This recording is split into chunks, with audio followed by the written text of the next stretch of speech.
Salut tout le monde, bienvenue dans ce podcast spécial de Tailgate. Podcast spécial parce qu'invité spécial. En effet, on est avec notre invité du jour, Wilfried Penn, qui est un joueur des Hokies de Virginia Tech. Salut Wilfried. Salut à toi. Merci d'être à nos côtés, d'être à mes côtés pour ce petit entretien. Ça fait plaisir. Merci à toi. Ce podcast, il est consacré à toi. On va faire un état des lieux de ta carrière, de ce que tu as fait jusqu'à présent et de ce qu'on peut te souhaiter pour la suite. Alors, je vais faire un bref récapitulatif de ta carrière et d'où tu viens. Tu es actuellement chez les Hokies de Virginia Tech au poste de ligne défensive. Tu fais partie de la ligne défensive. Ouais. Tu viens de Tours. Tu as débuté le foot américain à 13 ans avec les Pionniers de Touraine. De 2014 ouais, 13-14. Ouais, c'est ça. Ouais. Tu y as joué pendant 2 ans. Tu as même été champion avec le club. Puis tu as été vice-champion d'Europe l'année suivante, en 2017, avec l'équipe de France.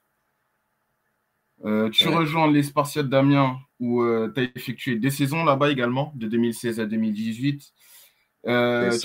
Et là, tu vas connaître une étape importante parce que tu vas être surclassé à l'âge de 17 ans et devenir champion de D2 et participer à la montée des Spartiates en D1 Elite.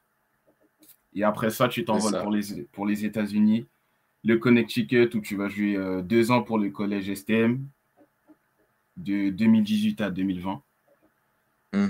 Tu vas décrocher une bourse et ça t'amène là où tu es maintenant, à Virginia Tech. Première question, elle est simple.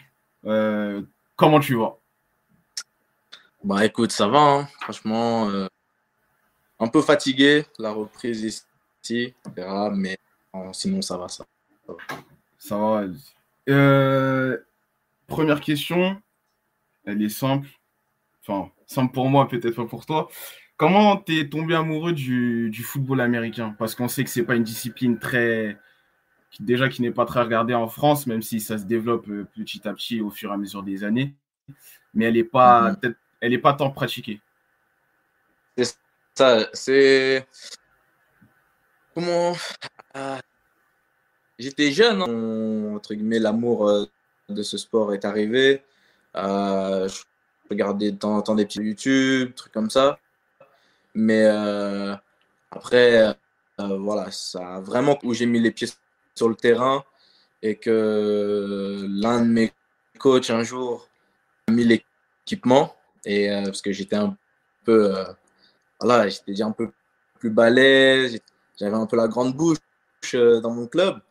Donc un jour, mon coach pour me remettre à ma place, il m'a tamponné et depuis ce jour-là, j'ai fait ouais, j'aime beaucoup ce sport. Et, c'est vraiment de là commencer l'amour de ce sport. Vraiment commencer aussi avec les portes ouvertes. C'est là où vraiment que l'aventure, quand 2 coachs, Maxime et Kevin, m'ont vu au loin, m'ont accosté. Ça a commencé de là, mais voilà. Ok. Est-ce que tu regardais du foot américain avant que tu connaisses cette histoire-là? Je regardais un peu les mangas, donc à Achille 21. Achille 21, exact. Et c'est le premier manga qui a fait que je me suis intéressé au... Je te comprends, je suis fan aussi d'Achille 21. L'histoire est magnifique, comme elle est construite. Donc voilà. On va parler un petit peu plus maintenant de ta carrière. Pour toi, c'est quoi ta meilleure expérience que tu as vécue ici en France? Meilleure expérience, je dirais avec les Spartiates, hein, des deux. Franchement, j'ai joué avec j'étais en frac, j'avais un gros tape autour de ma et jouer en double plateau, etc. Et à la fin devenir wow. J'ai 17 ans et ouais, non, c'est quelque chose. Tu vois, tu as accompli quelque chose, tu sens que tu as accompli quelque chose à 17 ans, très pratiqué, où il y a très peu de jeunes de 17 ans qui arrivent à finir à 17 ans. Donc, ouais, c'était probablement ça. Est-ce que justement le fait d'avoir 17 ans, ça t'a pas mis une certaine pression ou tout de suite on t'a pris sous le coude et on t'a donné cette confiance-là pour pouvoir performer sur le terrain? Un joueur du pôle en même temps, vu qu'en soi, quand tu intègres le pôle à l'époque, aussi avec les Spartiates. Donc, ils savaient déjà qu'on avait un niveau, bien qui j'étais. Donc, ouais, ça te donne comment dire, un petit coup de pression parce que tu te dis, voilà, tu es jeune, tu affrontes un peu plus d'expérience. Donc, tu fais, ouais, ça te donne un petit. J'étais dans. C'est mon sport. Donc, dans ma tête, je suis le meilleur. Et puis, marcher. On sait que ce genre de sport, c'est surtout l'ascendant psychologique hein, qui joue un très grand rôle, hein, un rôle principal même, parce qu'il faut dominer son adversaire, que ça soit physiquement et mentalement. Maintenant, on va voyager, aller du côté des États-Unis. Déjà, qu'est-ce qui t'a poussé à aller aux États-Unis? Je pose la question, pourquoi? Parce que on sait que faire la transition et quitter le foyer, c'est pas évident pour tout le monde. C'est sûr. C'est sûr. Après, bon, tu as vu déjà tour. Je suis allé au pôle sur Amiens. Donc, tu as vu, j'avais 16 ans à l'époque. Et entre guillemets, déjà habitué à quitter le foyer familial. Je pense que j'étais déjà un peu formaté. Et après, du coup, bah, j'ai dit, hein, le championnat de France, j'avais 17 ans. Après, et j'ai fait, ouais, faut que j'aille jouer à un niveau supérieur. Et Canada, ça m'a tiré. C'est pas un truc qui m'intéressait vraiment. Là, des gens, là, des personnes que je connais qui étaient allées là-haut et m'intéressait pas. Je voulais vraiment aller jouer au plus haut niveau. En plus, il y avait des gens, j'allais jamais y arriver ou autre. Donc, je connais ça, un petit challenge en plus. Que tout a commencé. Le challenge des gens et en même temps, j'ai avec les plus vieux. Donc, voilà. Non, je comprends. Juste pour remettre les choses dans leur contexte, il faut savoir que généralement, ceux qui sortent de France, ils vont au Canada et faire la transition, puis après aller aux États-Unis. Toi, tu as décidé de franchir le pas et d'aller aux États-Unis. Maintenant, tu es à Virginia Tech. Qu'est-ce qui te plaît dans cette université? Bah, tu sais, c'est un peu. Mais moi, entre guillemets, c'est en mode. La culture ici, c'est dur. Et toute ma vie, on m'a toujours dit tu dois travailler dur, etc. Et c'est vraiment bah, la culture ici en soi. C'est la fame dans cette université qu'ils vont chercher.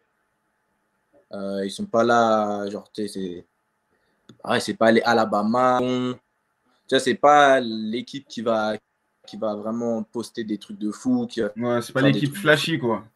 C'est ça. C'est pas l'équipe flashy, c'est pas l'équipe de la fame. On va pas avoir des gros équipements. Waouh, genre, tu vois. Ça va vraiment être voilà, le minimum que tu as besoin là où tu veux. Et après, bah, tout passe par toi, tout passe par le travail, etc.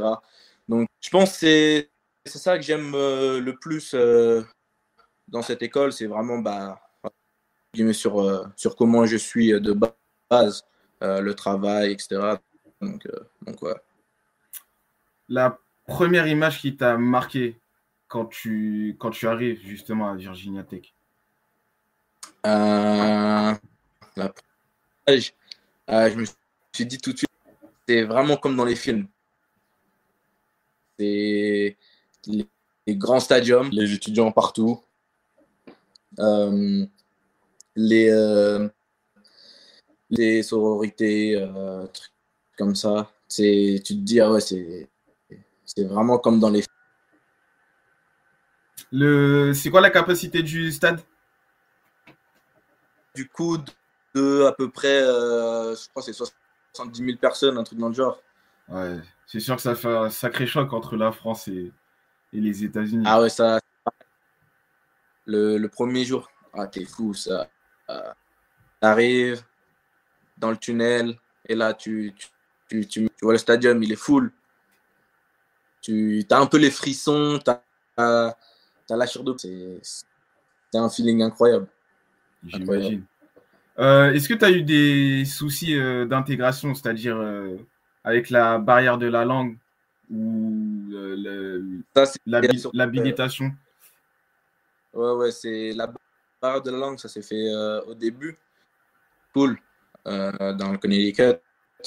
Donc, ouais, c'est là où j'ai un anglais éclaté. Hein. J'ai fait purée. Comment ça a été galère, mais bon, à la fin, voilà, tu t'adaptes. On s'adapte, il comprend, etc.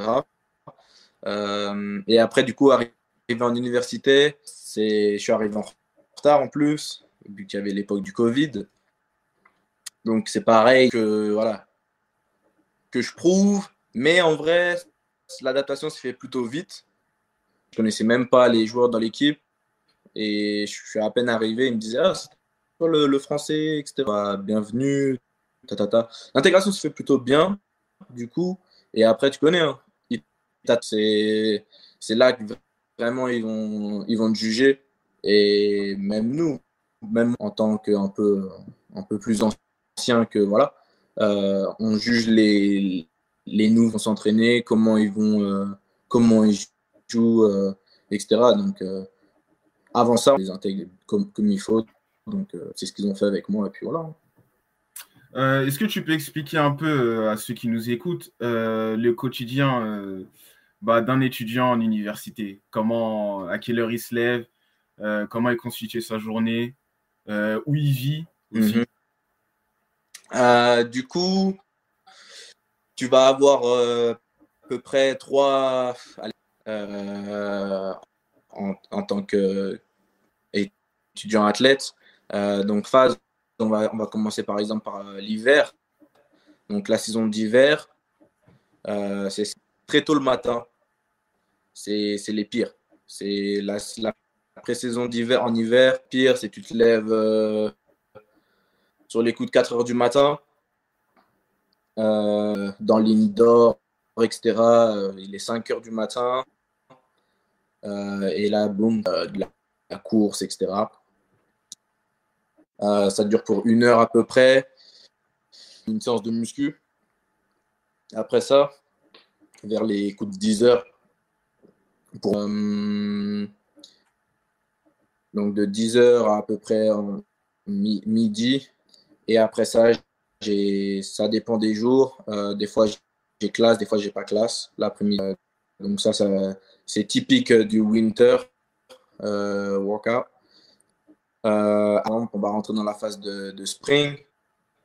Donc là, le spring, entraînement le matin. Dans les coups tu te lèves vers les coups de un peu plus tard. Tu as un peu plus de temps pour dormir. Donc de 6 heures, là où il est à peu près 7 heures avant le premier meeting. Mm-hmm. Et 1 heure à peu près. Ensuite, tu passes sur la phase entraînement. Donc là, on repart sur la etc. D'accord. Un peu de foot, quoi. Et après ça, l'après-midi, cours. Et si tu n'as pas cours, bah, tu fais un peu d'extra, tu reviens en salle de muscu. Et tu as aussi certains jours où tu as sport. Donc ça, c'est voilà, ça c'est la phase 2, donc le spring. Ça, c'est aussi, je dirais, presque allez, équivalente avec le winter au niveau de la difficulté. Mais c'est foot le matin et foot l'après-midi. Donc, tu es vraiment fatigué mentalement toute ta journée. C'est l'été. Donc, déjà, c'est l'été. Donc, tu as envie. T'as envie, T'as envie de profiter, c'est sûr.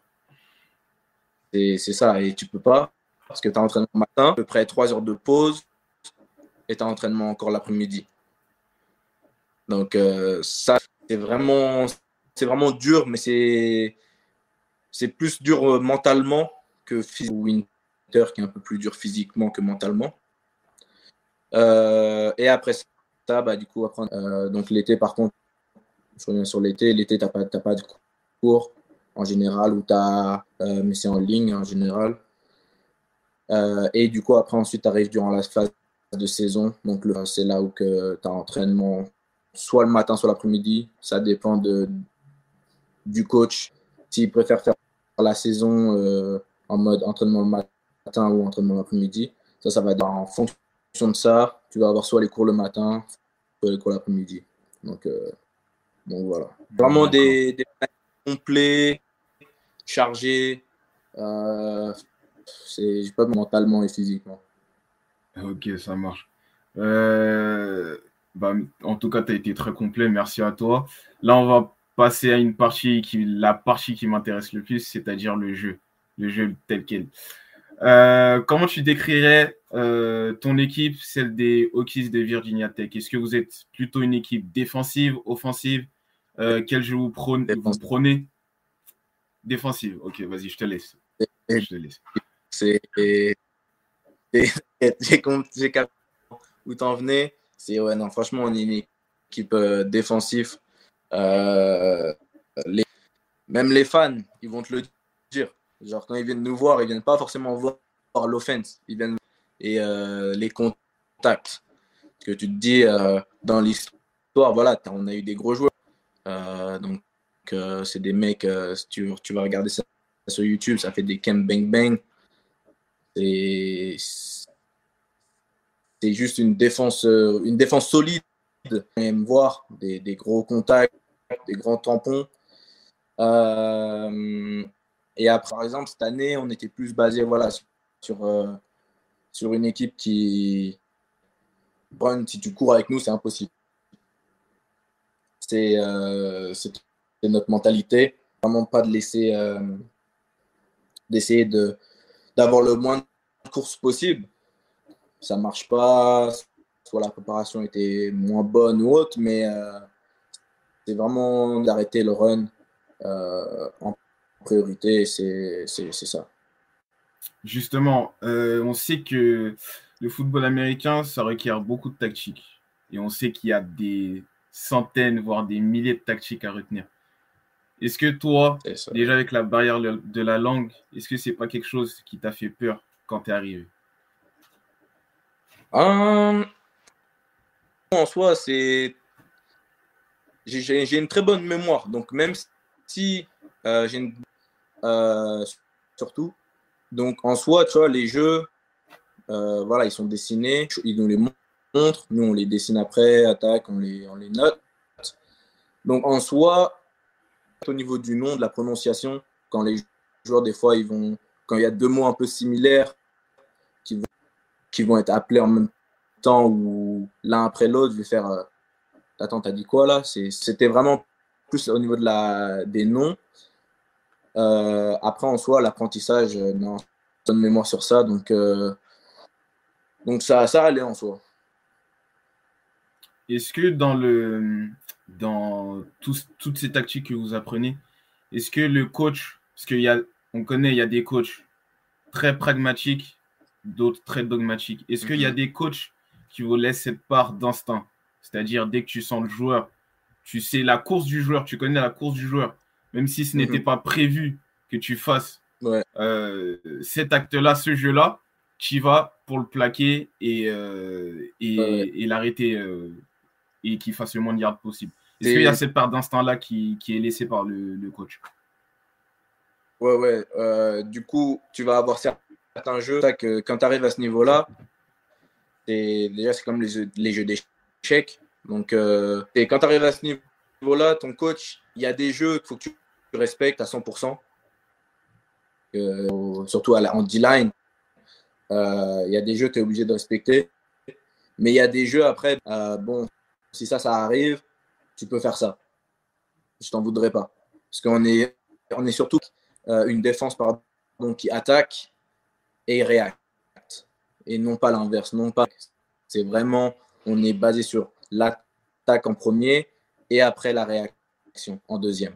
Forcément, ça va arriver que, je sais pas, si de base, tu as ce qu'on appelle un rocket, par exemple, je dois gagner mon gap, je dois rester gagner le big gap.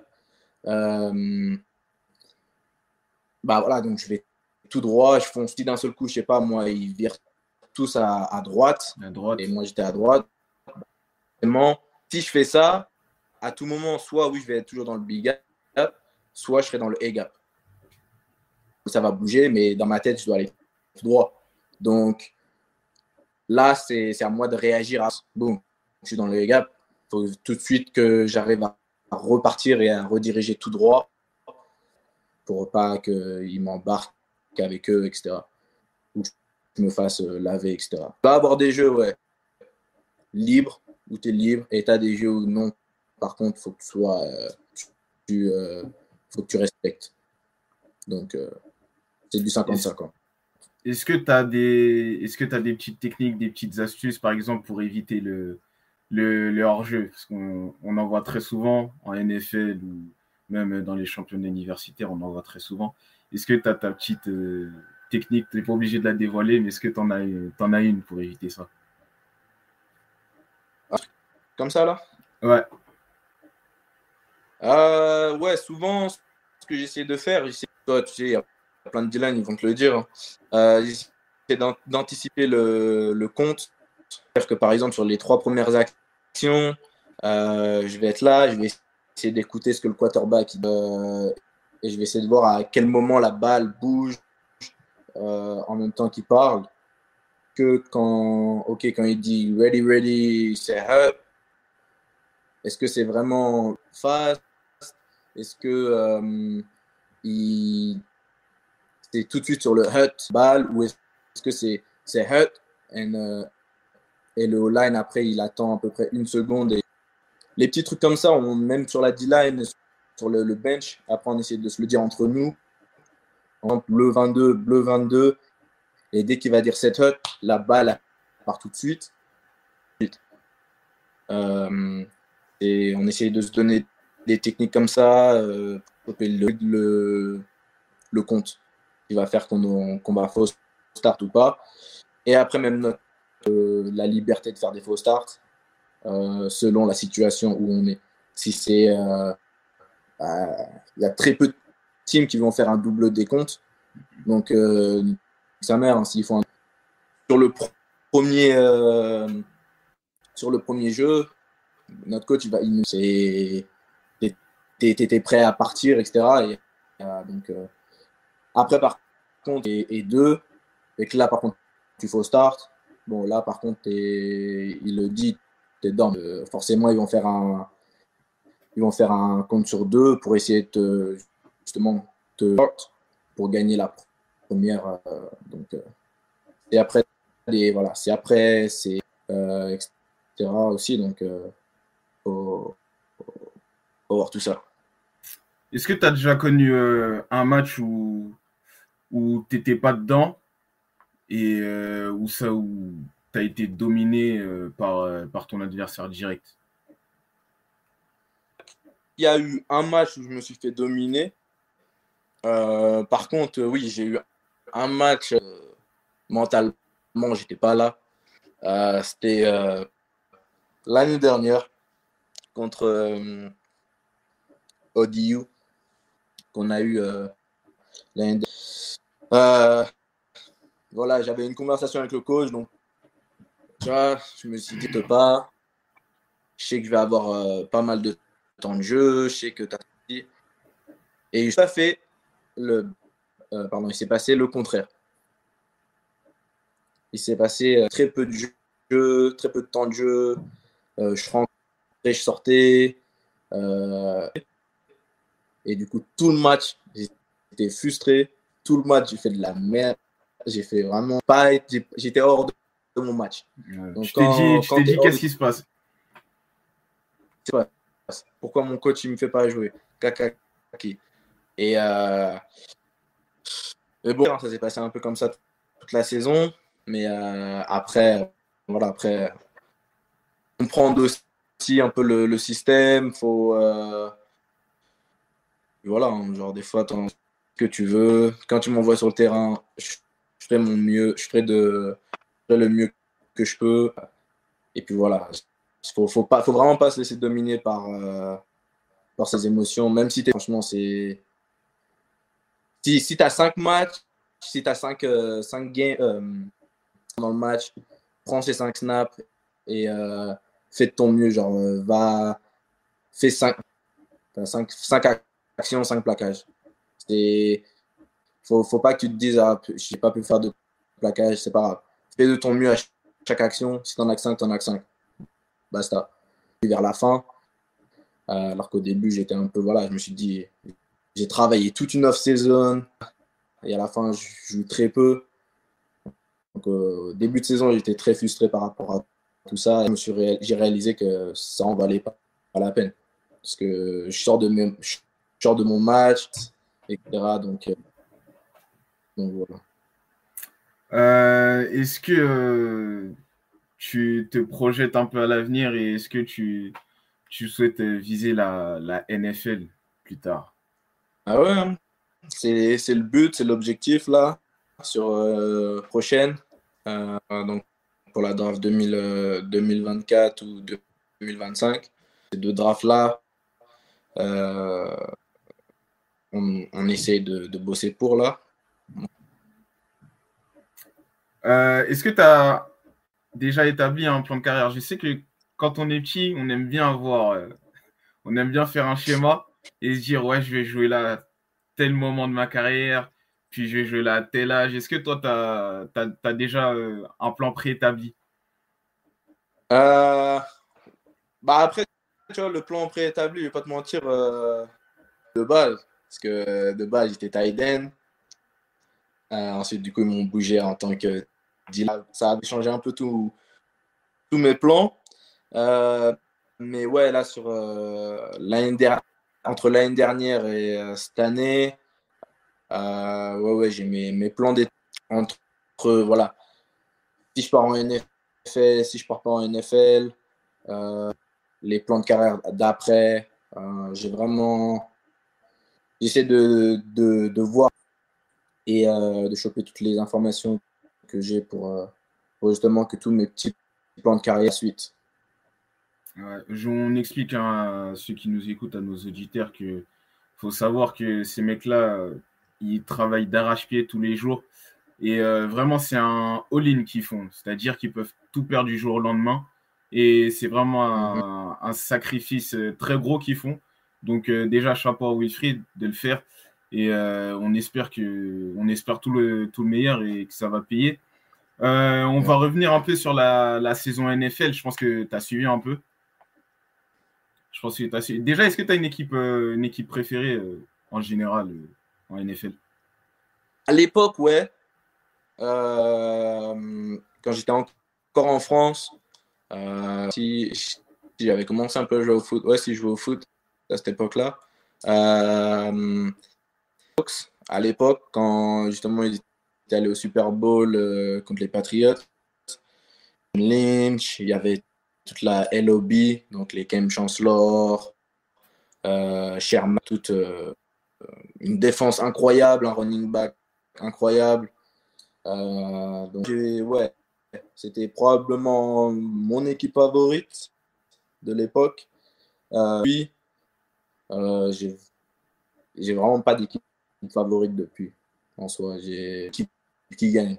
L'équipe qui gagne, je suis pour elle. Est-ce que tu as, un modèle à ton poste sur lequel tu regardes des vidéos, Ouais. ses moves? Est-ce que tu en as un? Euh, du coup, tu as Fletcher Cox, 91 des Eagles. Des Eagles, exact. Aaron Donald, on joue la même position.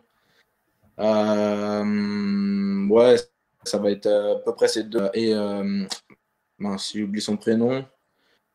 C'est combien déjà? Line des Seahawks, c'est un ancien. Pas des Seahawks, des Steelers, c'est un ancien. TJ Watt. Non, non, non, non. Il est à la. Comment ça s'appelle? Hayward, Cameron Hayward. Ouais, ouais, ouais, ouais, Hayward, ouais, ok. ouais. Ça va être vraiment mes modèles. Mais Fletcher Cox, probablement. Ouais. Dans le top 1. Ok, ça marche. Bah Wilfried, je pense qu'on a fait le tour. Comme j'ai dit, on te souhaite le meilleur. Continue et lâche rien. On sait que la route est longue et dure. Mais des fois, Ouais. comme on dit, faut passer par là pour avoir le goût du succès. Le succès, ça demande du temps. Ça demande du temps, beaucoup de sueur. Exactement, exactement. Voilà, on referme ce podcast spécial consacré à la carrière de Wilfried Penn. Merci de nous avoir écoutés et on se dit à très vite du côté de chez TF1. Salut à tous.